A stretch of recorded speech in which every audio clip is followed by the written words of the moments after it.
Friends, welcome to my channel and medi hub 98। So friend, आज का हमारा topic है कंफर्ट मेजर्स, जिसमें हम आपको पोजीशंस के बारे में बताएंगे। इस टॉपिक के एंड में आपको पोजीशन से रिलेटेड 2 एमसीक्यूज भी प्रोवाइड किए जाएंगे, जिसके आंसर्स को आपको कमेंट बॉक्स में ड्रॉप करना है। तो चलिए बिना टाइम को वेस्ट किए हम अपना टॉपिक स्टार्ट करते हैं। तो सबसे पहले हम पढ़ेंगे पोजीशन के डेफिनेशन के बारे में। तो डेफिनेशन में क्या बताया गया है कि position is defined as planning the person in a proper body alignment for the purpose of preventive, promotive, curative and rehabilitative aspects of health. ठीक है, मीन्स पोजीशन के दौरान क्या होता है कि जो पर्सन है उसके हेल्थ के according proper body alignment provide करने के लिए पर्सन को हम preventive, promotive, curative and rehabilitation से रिलेटेड प्लानिंग करते हैं या प्लानिंग की जाती है। ठीक है, या उसे हम थेराप्यूटिकली पेशेंट को proper good body alignment provide करने के लिए प्लानिंग करना ही क्या कहलाता है? पोजीशन कहलाता है। ठीक है, नेक्स्ट पढ़ेंगे इसके बाद हम पर्पस। ठीक है, यानी पोजीशन के क्या क्या पर्पस होते हैं इसके बारे में हम पढ़ेंगे। तो जिसमें आपको फर्स्ट पॉइंट में बताया गया है कि to promote comfort to the patient, यानी पेशेंट के कंफर्ट को प्रमोट करना। ठीक है, नेक्स्ट वन है इसके बाद to relieve pressure on the various part. ठीक है, यानी बॉडी के जो भी वेरियस पार्ट है उसके प्रेशर को रिलीव करने के लिए भी हम पोजीशन का यूज़ करते हैं, या पोजीशन के थ्रू वेरियस पार्ट के प्रेशर को भी कम करते हैं। ठीक है, नेक्स्ट वन है इसके बाद टू स्टिमुलेट सर्कुलेशन, यानी सर्कुलेशन को स्टिमुलेट करने के लिए भी हम पोजीशन की हेल्प लेते हैं, जिसके थ्रू हम क्या करते हैं कि अगर प्रॉपर वे में सर्कुलेशन बॉडी में नहीं हो रहा है तो उसके थ्रू हम जो सर्कुलेशन लेवल है उसको फिर से नॉर्मल वे कर सकते हैं। किसके थ्रू? पोजीशन के थ्रू। ठीक है, नेक्स्ट वन है इसके बाद to provide proper body alignment, यानी कि प्रॉपर बॉडी अलाइनमेंट प्रोवाइड करने के लिए भी हम पोजीशन का यूज़ करते हैं, जिसके थ्रू हम क्या करते हैं कि जो पर्सन है उसके बॉडी अलाइनमेंट को हम प्रॉपर वे में मेंटेन करेंगे, साथ ही साथ जो बॉडी का फंक्शन है वो भी नॉर्मल वे में होना स्टार्ट हो जाता है। ठीक है, नेक्स्ट वन है इसके बाद to prevent complication caused by immobility. ठीक है, यानी ऐसे कॉम्प्लिकेशंस जो कि इमोबिलिटी को कॉज कर रहे हैं, ठीक है, वैसे कॉम्प्लिकेशंस से भी उस पर्सन को प्रिवेंट करना, या जो बॉडी पार्ट में कॉम्प्लिकेशंस एराइज हुए हैं जिसकी वजह से इमोबिलिटी हो रही है या वहाँ के ऑर्गन जो प्रॉपर वे में वर्क नहीं कर पा रहे हैं, ठीक है, तो उस तरीके के कॉम्प्लिकेशन से भी पर्सन को प्रिवेंट करना है जिसके थ्रू से इमोबिलिटी अपीयर ना हो। ठीक है, नेक्स्ट वन है इसके बाद to promote normal physiological function, यानी नॉर्मल फिजियोलॉजिकल फंक्शंस के लिए भी प्रमोट करना। ठीक है, ये प्रमोट हम किस तरीके से कर पाएंगे? पर्सन को पोजीशंस प्रोवाइड करके। ठीक है, नेक्स्ट वन है इसके बाद to perform surgical and medical intervention, यानी कि हम पोजीशन के थ्रू क्या कर सकते हैं कि सर्जिकल और मेडिकल इंटरवेंशन को भी प्रमोट कर सकते हैं या परफॉर्म कर सकते हैं। ठीक है, नेक्स्ट पढ़ेंगे इसके बाद हम प्रिंसिपल्स। ठीक है, प्रिंसिपल के दौरान आपको क्या बताया गया है? तो इसके फर्स्ट पॉइंट में बताया गया है कि मेंटेन गुड बॉडी मैकेनिज्म, यानी बॉडी के मैकेनिज्म को भी मेंटेन करके रखना। ठीक है, नेक्स्ट वन है इसके बाद wash hand before and after procedure. ठीक है, प्रोसीजर के दौरान क्या होता है कि जो पर्सन है उसे हैंड वॉश करना चाहिए प्रोसीजर के पहले और प्रोसीजर के बाद में। ठीक है, चाहे वो पोजीशन के दौरान प्रोसीजर को अप्लाई कर रहा है या पोजीशन के अलावा और भी अगर कोई भी प्रोसीजर पर्सन कर रहा है, ठीक है, या नर्स कर रही है, तो उसका काम क्या होता है कि प्रोसीजर के पहले वो प्रॉपर वे में हैंड वॉश करे, ठीक है, या प्रोसीजर के बाद में भी वो प्रॉपर वे में हैंड वॉशिंग करे। ठीक है, नेक्स्ट वन है इसके बाद एंश्योर पेशेंट कंफर्ट, यानी पेशेंट के कंफर्ट को भी एंश्योर करना या उसके कंफर्ट की लेवल को भी मेंटेन करके रखना या बढ़ावा देना। ठीक है, नेक्स्ट वन है इसके बाद ऑब्टेन असिस्टेंट एज रिक्वायर्ड। ठीक है, यानी पोजीशन प्रोवाइड करने के दौरान अगर जो नर्स है उसे असिस्टेंट की रिक्वायरमेंट हो रही है या नीड हो रही है तो उसे जो भी असिस्टेंट होते हैं उसे भी ऑब्टेन करना। ठीक है, नेक्स्ट वन है इसके बाद ensure the sheets are clean and dry. जो भी पेशेंट होता है उसकी जो भी सीट्स होते हैं उसको प्रॉपर वे में क्लीन एंड ड्राई करके रखना है। ये भी किसके अंदर इंक्लूडेड है? इसके प्रिंसिपल्स के अंदर। ठीक है, नेक्स्ट वन है इसके बाद follow safety measure to prevent accident.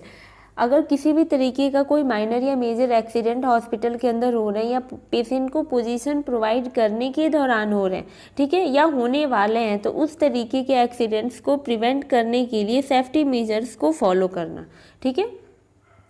Next पढ़ेंगे use right techniques at right time, ठीक है, जो भी टेक्निक यूज़ किया जा रहा है उसे राइट टाइम पे ही यूज़ करना चाहिए, ठीक है। नेक्स्ट वन है इसके बाद plan regular position change schedule for the patient for 24 hour, ठीक है, 24 आवर के दौरान पेशेंट का जो भी पोजीशन है उसे चेंज करते रहना चाहिए, ठीक है।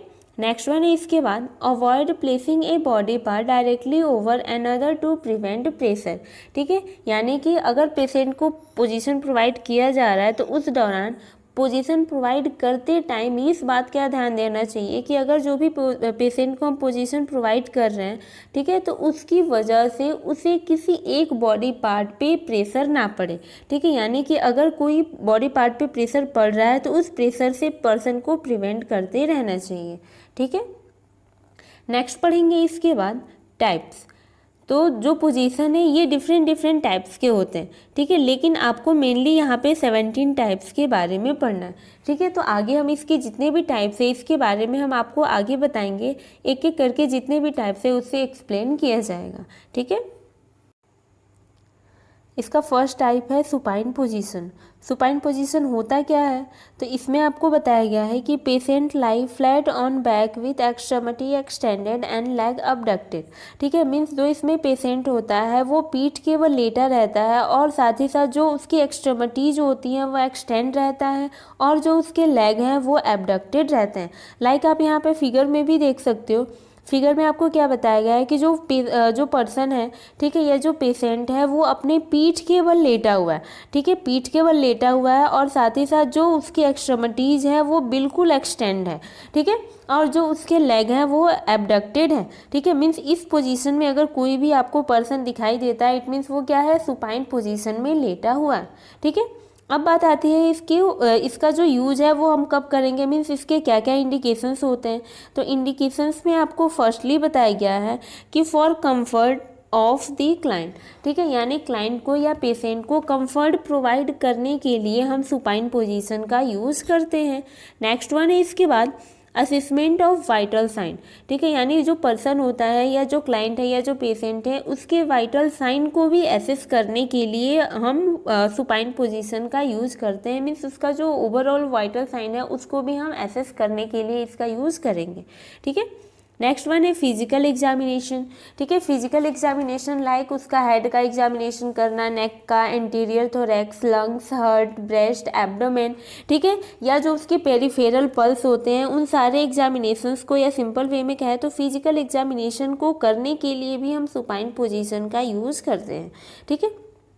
नेक्स्ट वन है मोस्ट इंपॉर्टेंट मेल कैथेटराइजेशन, ठीक है, मेल कैथेटराइजेशन के प्रोवाइड करने के लिए भी हम सुपाइन पोजीशन का यूज़ करते हैं, ठीक है।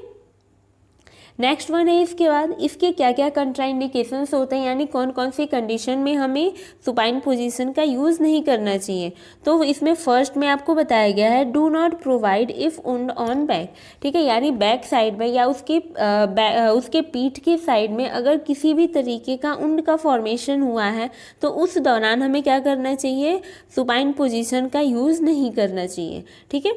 नेक्स्ट वन है इसके बाद बैक इंजरी, यानी कि उसके बैक साइड में या उसके पीठ में अगर किसी भी तरीके की कोई इंजरी हुई है या वुंड का फॉर्मेशन हुआ है, जो कि मैंने अभी आपको जस्ट पहले बताया, ठीक है, अगर वहाँ पे बैक पेन हो रहा है या वुंड का फॉर्मेशन हुआ है तो उस दौरान भी हमें क्या करना चाहिए, सुपाइन पोजीशन का यूज़ नहीं करना चाहिए।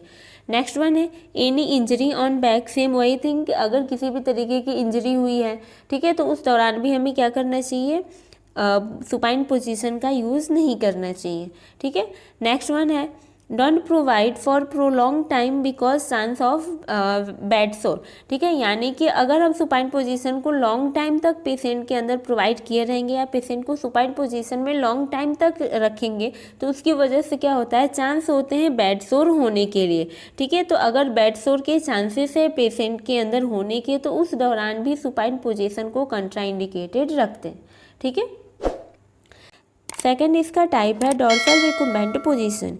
ये पोजीशन क्या होता है, तो इसमें बताया गया है कि the client lie on back with the leg separated, knees flexed and sole of the feet flat on the bed और table, one pillow is placed under the head.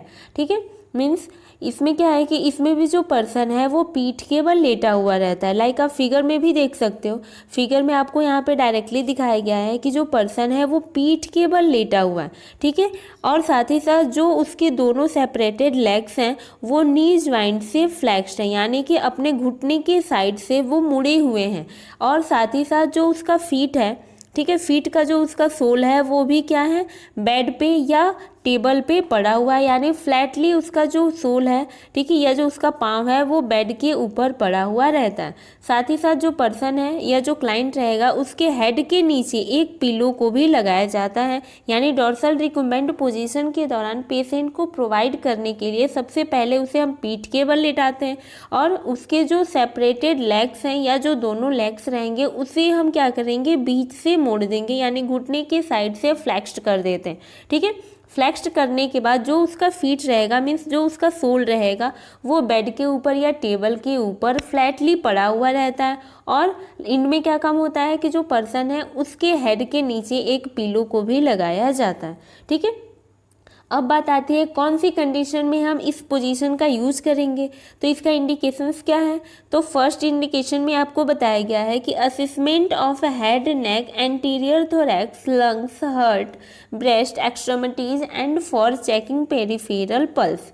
ठीक है, यानी जो पर्सन है उसकी बॉडी की असेसमेंट करने के दौरान, मीन्स उसका हेड का, नेक का, interior thorax, lungs, heart, breast, उसके अपर या लोअर एक्सट्रीमिटीज़, ठीक है, या साथ ही साथ पेरिफेरल पल्स को यूज़ करने के लिए भी उस यूज़ में या उसको भी असेस करने के लिए हम डॉर्सल रिकमेंड पोजीशन का यूज़ करते हैं।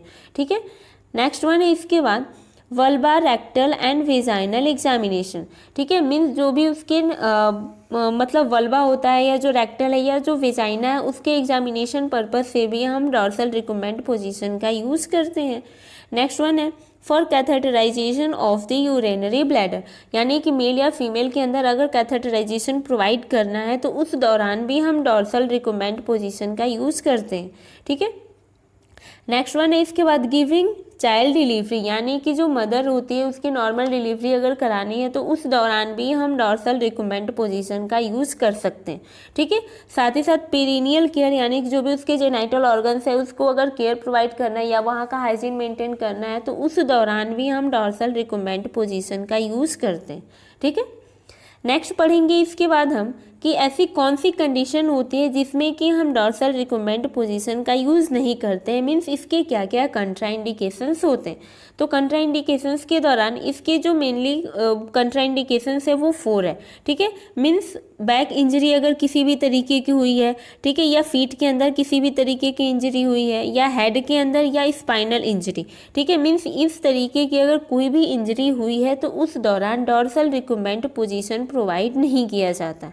ठीक है, नेक्स्ट पोजीशन है लिथोटॉमी पोजीशन। ये पोजीशन क्या होता है, तो इसमें बताया गया है कि the client lie on back with hip and knee flexed at 90 degree and feet are in stirrups. ठीक है, यानी इसमें क्या है कि जो पर्सन है वो पीठ के बल लेटा हुआ रहता है। ठीक है, और जो उसके नी जॉइंट है या जो उसका नी है वो 90 डिग्री पे मुड़ा हुआ रहेगा और जो उसका पाँव है वो एक स्ट्रिप के अंदर फंसा हुआ रहता है। ठीक है, लाइक आप यहाँ फिगर में भी देख सकते हो, फिगर में आपको यहाँ पे बताया गया है कि जो पर्सन है वो पीठ के बल लेटा हुआ है। ठीक है, और जो उसका नी जॉइंट है वो 90 डिग्री पे मुड़ा हुआ है। ठीक है, 90 डिग्री पे फ्लैक्स्ड है। साथ ही साथ जो उसका फीट है वो एक स्ट्रिप्स के अंदर, यहाँ पे जो एक स्ट्रिप्स लगी हुई है इसके अंदर फंसा हुआ रहता है या उसके अंदर बांध दिया जाता है, जिसकी वजह से जो पर्सन है वो बाहर की तरफ उसका लेग ना आए। ठीक है, इसीलिए लिथोटॉमी पोजीशन के दौरान स्ट्रिप्स के अंदर उसके फीट को या जो उसका पाँव है उसके अंदर की तरफ लॉक कर दिया जाता है। ठीक है, अब बात आती है कौन सी कंडीशन में इसका यूज़ करेंगे, मीन्स इसका क्या क्या इंडिकेशंस होते हैं। इंडिकेशंस के दौरान फर्स्टली आपको बताया गया है for gynaecological examination and treatment. ठीक है, गायनोकोलॉजिकल पर्पस से एग्जामिनेशन करने के लिए या फीमेल को ट्रीटमेंट प्रोवाइड करने के लिए हम लिथोटॉमी पोजीशन का यूज़ करते हैं। ठीक है, नेक्स्ट वन है इसके बाद surgical procedure involving genito urinary system. ठीक है, सर्जिकल प्रोसीजर्स के दौरान, ठीक है, मीन्स या जेनाइटल यूरिनरी सिस्टम से रिलेटेड अगर कोई भी सर्जिकल प्रोसीजर करना है तो उस दौरान भी पर्सन को हम लिथोटॉमी पोजीशन प्रोवाइड करते हैं। ठीक है, नेक्स्ट वन है इसके बाद assessment of female genitals and rectum. Female के जो भी जेनाइटल ऑर्गन्स होते हैं या जो रेक्टम है उसके असेसमेंट के दौरान भी या उसका असेसमेंट करने के लिए भी हम लिथोटॉमी पोजीशन का यूज़ करेंगे। ठीक है, नेक्स्ट वन है इसके बाद most important for vaginal delivery. Vaginal delivery या नॉर्मल डिलीवरी कराने के लिए भी हम पर्सन को जो फीमेल होती है उसको लिथोटॉमी पोजीशन प्रोवाइड किया जाता है। ठीक है, वेजाइनल डिलीवरी या नॉर्मल डिलीवरी कराने के लिए जो फीमेल होती है उसको हम डॉर्सल रिकम्बेंट पोजीशन भी प्रोवाइड कर सकते हैं। ठीक है, जो कि मैंने इससे पहले अभी आपको बताया, या उसे हम लिथोटॉमी पोजीशन भी प्रोवाइड कर सकते हैं। ठीक है, नेक्स्ट पढ़ेंगे इसके क्या क्या कंट्राइंडिकेशंस होते हैं, यानी कौन सी कंडीशन में हमें लिथोटॉमी पोजीशन का यूज़ नहीं करना चाहिए। ठीक है, तो कंट्राइंडिकेशंस के दौरान फर्स्टली है पेन, यानी कि अगर लिथोटॉमी पोजीशन प्रोवाइड किया जा रहा है उस दौरान जो फीमेल है उसे बहुत ही ज़्यादा पेन हो रहा है या इंटेंस पेन हो रहा है तो उस दौरान इसे कंट्राइंडिकेटेड रखा जाता है, मीन्स उसे हम लिथोटॉमी पोजीशन प्रोवाइड नहीं करेंगे। ठीक है, या इस पोजीशन के दौरान जो फीमेल है वो खुद को डिस्कम्फर्ट फील कर रही है उस दौरान भी लिथोटॉमी पोजीशन को कंट्राइंडिकेटेड रखा जाता है। नेक्स्ट वन है स्पाइनल सर्जरी। अगर किसी तरीके का स्पाइनल सर्जरी हुआ है या बैक में बहुत ही ज़्यादा पेन हो रहा है, ठीक है, या जॉइंट पेन या अर्थराइटिस की कंडीशन है तो उस दौरान भी लिथोटॉमी पोजीशन प्रोवाइड नहीं किया जाता। ठीक है, नेक्स्ट टाइप है सिम्स पोजीशन। सिम्स पोजीशन क्या होता है? तो सिम्स पोजीशन जो है इसका एक अदर नेम होता है जिसको कि हम लेफ्ट लैटरल पॉर्न पोजीशन के नाम से जानते हैं।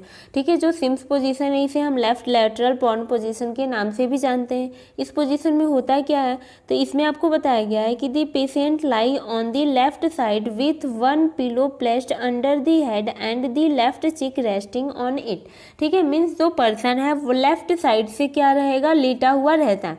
ठीक है, और साथ ही साथ एक पिलो उसके हेड के नीचे या उसके चिक्स के नीचे रखा जाता है जो कि पर्सन को कंफर्ट प्रोवाइड करता है।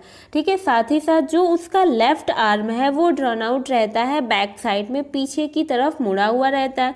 ठीक है, और जो उसका राइट आर्म है वो पर्सन के आगे की तरफ रहता है जो कि उसे कंफर्ट प्रोवाइड करता है। ठीक है, नेक्स्ट वन है इसके बाद कि जो पर्सन होता है उसका जो थाई है वो एब्डोमेन के अगेंस्ट फ्लैक्स्ड रहता है। लाइक आप यहाँ फिगर में भी देख सकते हो, फिगर में आपको यहाँ पे डायरेक्टली दिखाया गया है कि जो पर्सन है वो लेफ्ट लेटरल साइड में लेटा हुआ है। ठीक है, उसके हेड के नीचे या उसके चिक्स के नीचे पिलो को लगाया गया है जो कि पर्सन को कंफर्ट प्रोवाइड करने के लिए। ठीक है, नेक्स्ट वन इसके बाद जो उसका लेफ्ट हैंड है वो पीछे की तरफ ड्रॉन आउट है यानी पीछे की तरफ है, और जो उसका राइट हैंड है वो आगे की तरफ मुड़ा हुआ है जो कि पर्सन को कंफर्ट प्रोवाइड करने के लिए आगे की तरफ रहता है। ठीक है, साथ ही साथ जो उसका लेग है मीन्स जो उसका राइट थाई है वो एब्डोमेन के अगेंस्ट यानी एब्डोमेन की तरफ मुड़ा हुआ रहता है, और उसके नीचे भी एक पिलो को लगाया जाता है जिससे कि हम पर्सन को कंफर्ट प्रोवाइड कर सकें। ठीक है, अब बात आती है कि कौन सी कंडीशन होती है जिसके दौरान हम इस पोजीशन का यूज करते हैं। तो आपको इंडिकेशंस में बताए गए हैं कि जो भी इसके इंडिकेशंस होते हैं, इंडिकेशंस के दौरान फर्स्टली है वेजाइनल एंड रेक्टल एग्जामिनेशन, यानी जो सिम्स पोजीशन है या जो लेफ्ट लैटरल पॉर्न पोजीशन है इसका यूज हम वेजाइनल या रेक्टल एग्जामिनेशन के दौरान भी करते हैं। ठीक है, साथ ही साथ अगर पर्सन के अंदर चाहे वो मेल है या फीमेल है अगर एनीमा प्रोवाइड करना है तो उस दौरान भी हम सिम्स पोजीशन का यूज़ करेंगे। अगर बैक केयर प्रोवाइड करना है मीन्स अगर बैक साइड में अगर उनका फॉर्मेशन हुआ है या किसी तरीके की कोई इंजरी हुई है तो उस दौरान भी हम सिम्स पोजीशन का यूज करते हैं। ठीक है, अब बात आती है कौन सी ऐसी कंडीशन मीन्स क्या क्या इसके कंट्राइंडिकेशंस है जिसके दौरान हम सिम्स पोजीशन का यूज करेंगे। तो कंट्राइंडिकेशंस के दौरान फर्स्टली है शोल्डर पेन, यानी कि बहुत ही ज़्यादा शोल्डर पेन इराइज हुआ है, पोजीशन प्रोवाइड करने से पहले या ड्यूरिंग पोजीशन उसे शोल्डर पेन अपीयर हो रहा है तो उस दौरान भी हम सिम्स पोजीशन को कंट्राइंडिकेटेड रखते हैं। ठीक है, अगर हिप इंजरी हुई है तो उस दौरान भी हम क्या करेंगे, सिम्स पोजीशन पर्सन को प्रोवाइड नहीं करेंगे। अगर बर्न हुआ है तो बर्न के दौरान भी सिम्स पोजीशन प्रोवाइड नहीं किया जाता है या उसे कंट्राइंडिकेटेड रखा जाता है। ठीक है, नेक्स्ट इसका टाइप है पॉर्न पोजीशन। पॉर्न पोजीशन क्या होता है, तो इसमें आपको बताया गया है कि patient lie flat on the abdomen with head turn to one side and head rest on pillow and both arm rest in comfortable way. ठीक है, यानी कि इसमें जो पर्सन है वो पेट के बल लेटा हुआ रहता है। ठीक है, यानी एब्डोमेन के साइड वो लेटा रहेगा। लाइक आप फिगर में भी देख सकते हो कि जो पर्सन है वो एब्डोमेन के साइड लेटा हुआ है। ठीक है, साथ ही साथ जो उसके हेड है वो किसी एक साइड टर्न अवे रहते हैं, मीन्स जो उसका हेड है चाहे वो लेफ्ट साइड या राइट साइड एक तरफ मुड़ा हुआ रहता है, और जो उसके दोनों हैंड रहेंगे वो भी कंफर्टेबल वे में पड़े हुए रहते हैं। ठीक है, अब बात आती है कि इसके क्या क्या इंडिकेशंस होते हैं, यानी कौन सी कंडीशन में हम इसका यूज़ करेंगे। तो इंडिकेशन में आपको बताया गया है कि assess the hip joint and posterior thorax, यानी जो पर्सन है उसके हिप जॉइंट को या पोस्टीरियर थोरैक्स को भी असेस करने के लिए हम पॉर्न पोजीशन का यूज़ करते हैं। ठीक है, नेक्स्ट वन है इसके बाद position the patient with injury burn and surgery of the back, यानी कि वो जो पर्सन है उसके बैक साइड में अगर किसी भी तरीके की कोई इंजरी हुई है, बर्न हुआ है या कोई सर्जरी हुई है, ठीक है, तो उस दौरान भी हम क्या करते हैं, पेशेंट को पॉर्न पोजीशन प्रोवाइड करते हैं। ठीक है, साथ ही साथ अगर पर्सन को कंफर्ट प्रोवाइड करना है तो उस दौरान भी हम पर्सन के नीड के अकॉर्डिंग पॉर्न पोजीशन प्रोवाइड कर सकते हैं। ठीक है, बैक साइड में अगर कोई प्रॉब्लम हुई है, जैसे कोई सर्जरी हुआ है, बर्न हुआ है या इंजरी हुई है, ठीक है, तो वहाँ के प्रेशर को कम करने के लिए या रिलीफ प्रोवाइड करने के लिए भी हम पॉर्न पोजीशन का यूज़ करते हैं। ठीक है, साथ ही साथ अगर रीनल बायोप्सी करनी है, ठीक है, तो उस दौरान भी हम पॉर्न पोजीशन में यूज़ कर सकते हैं या पर्सन को प्रोवाइड कर सकते हैं। ठीक है, नेक्स्ट वन है इसके क्या क्या कंट्राइंडिकेशंस होते हैं जिसके दौरान हमें इसका यूज़ नहीं करना चाहिए। तो फर्स्टली आपको इसमें बताया गया है कि रिस्पायरेटरी और स्पाइनल सर्जरी, यानी कि अगर उसके रिस्पायरेशन से रिलेटेड या अदर कोई स्पाइनल सर्जरी हुई है तो उस दौरान हम पर्सन को पॉर्न पोजीशन प्रोवाइड नहीं करते हैं। नेक्स्ट वन है इसके बाद आफ्टर एब्डोमिनल सर्जरी, यानी कि एब्डोमिनल सर्जरी के दौरान या एब्डोमिनल सर्जरी के बाद जो पर्सन है उसे पॉर्न पोजीशन प्रोवाइड नहीं किया जाता है। मीन्स एब्डोमिनल सर्जरी के दौरान पॉर्न पोजीशन को कंट्राइंडिकेटेड रखा जाता है। ठीक है, नेक्स्ट वन है प्रेगनेंसी, यानी जो फीमेल है वो अगर प्रेग्नेंट है तो उस दौरान भी जो पॉर्न पोजीशन है उसे कंट्राइंडिकेटेड रखा जाता है। साथ ही साथ पेल्विक फ्रैक्चर हुआ है, ठीक है, या अगर कोई भी प्रॉब्लम अपीयर हुई है जिसकी वजह से उसका जो पेल्विक है वो फ्रैक्चर्ड हो चुका है तो उस दौरान भी पॉर्न पोजीशन प्रोवाइड नहीं करेंगे।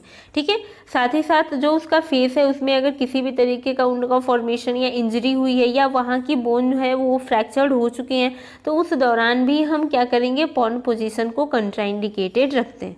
ठीक है, सो फ्रेंड आगे के जो भी टाइप्स है उसको हम अपने नेक्स्ट वीडियो में कंटिन्यू करेंगे। इसके लिए आप हमारे चैनल के साथ बने रहें। अगर आप हमारे चैनल पर नए हो और आपने अभी तक हमारे चैनल को सब्सक्राइब नहीं किया है तो प्लीज़ आप हमारे चैनल को सब्सक्राइब कर दीजिए, वीडियो को लाइक करिए, कमेंट करिए, वीडियो अगर अच्छी लगी है तो उसे शेयर करिए। Thank you.